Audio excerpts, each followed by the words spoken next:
This is a CBS News Detroit update. Good morning, I'm Alicia Bergio. Here's a look at your top headlines on this Friday morning. The FBI now says the man who drove a pickup truck into a crowd in New Orleans did not have help carrying out the attack. That reverses the FBI's initial view. The FBI says the attacker rented a truck on Monday in Houston, Texas, where he lived, and drove to New Orleans the following night. In the early morning before the attack, he placed 2 explosive devices in the French Quarter. He also posted a video proclaiming support for ISIS just minutes before his attack. Bourbon Street has since reopened. We're learning more about the Cybertruck explosion happening outside the Trump Hotel in Las Vegas. Federal and local police believe 37-year-old Army soldier Matthew Livelsberger was driving the Cybertruck. They say he shot himself in the head before the explosion. Despite some similarities, investigators have not linked this case to the New Orleans attack. Both suspects, however, rented their trucks through the Turo app. These turned out to be simply similarities, very strange similarities to have. And so we're not prepared to rule in or rule out anything at this point. It's not lost on us that it's in front of, of the Trump building, that it's a Tesla vehicle. But we don't have information at this point that definitively tells us or suggests it was because of this particular ideology or any of the reasoning behind it. Authorities are investigating this incident as a possible act of terrorism.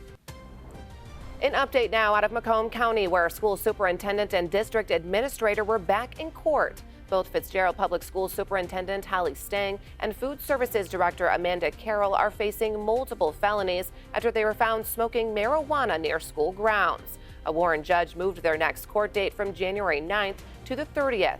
Attorneys said they wanted more time for discovery. Gardner White is hosting 2 blood drives for the American Red Cross. Everyone who participates will get $50 off their next purchase. The first blood drives are at select Gardner White stores on January 7th and 9th. The locations are right there, listed on your screen.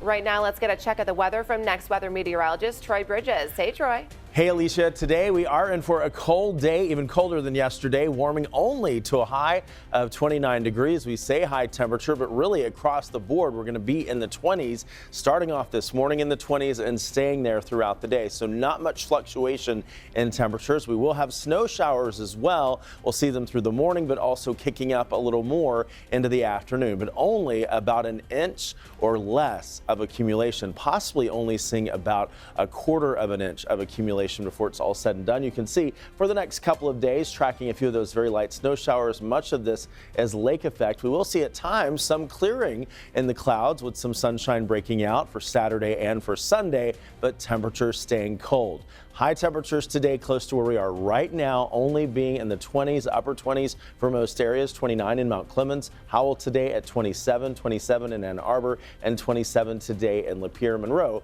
at 28 degrees. Early morning temperatures tomorrow down into the teens, but at times feeling more like the single digits. So the next 7 days will show those 20s for highs and teens for early morning temperatures, again feeling more like the single digits, but we will finally see a little bit of sun trying to break through on Saturday and on Sunday. We continue with those highs in the 20s, even low 20s next week. Alicia, back to you.